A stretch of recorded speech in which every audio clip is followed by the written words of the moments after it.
mag-isa, hindi ko namalayan, bigla na lamang tumunog ang aking telepono. Hindi naasahan, may tawag galing sa'yo. Pagsagot ko'y tahimik at bigla kang umiyak. May gusto kang sabihin, ramdam ko sa boses mo. Kahit di mo pa sabihin, parang alam ko na. Unti-unti mong binuo mga salitang iiwas, hanggang sa sinabi mo, tapos na, paalam na. Paalam na sa atin, biglang sambit mo sa'kin. Di tayo para sa'tin. Maaari bang wag nang pilitin? Pagkababa ng tawag, tahimik ang paligid. Parang may nawala na di ko maipilit. Nakatingin sa kisame, walang masabi. Paulit-ulit sa isip yung sinabi mo sa'kin. Ilang araw akong naghintay, baka sakaling tumawag. Bawat tumaga, wala katahimikan ang sagot, hanggang sa nasanay na wala ka na.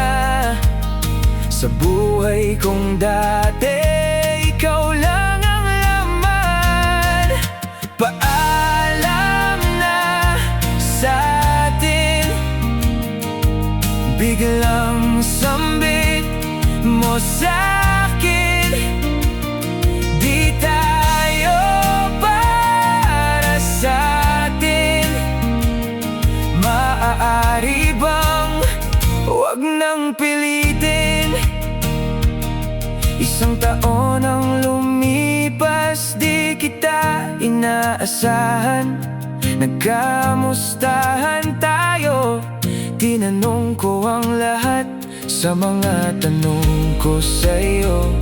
Hindi ka makasagot, hanggang bigla kang umamin sa gitna ng usap natin.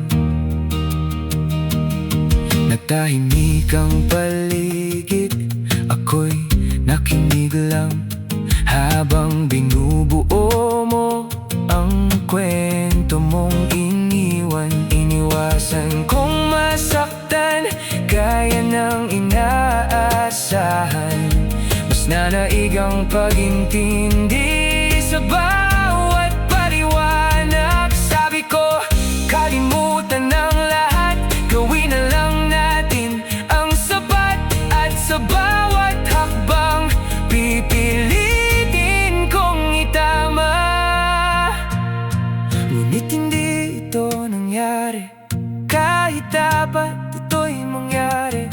Sa lahat ng inaasahan, iba ang naging pangyayari. Akala ko nagbago na, ngunit bumalik ka rin pala sa dati mong mga gawa na.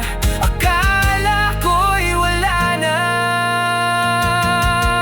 Paalam na sa atin, biglang sambit mo sa'kin.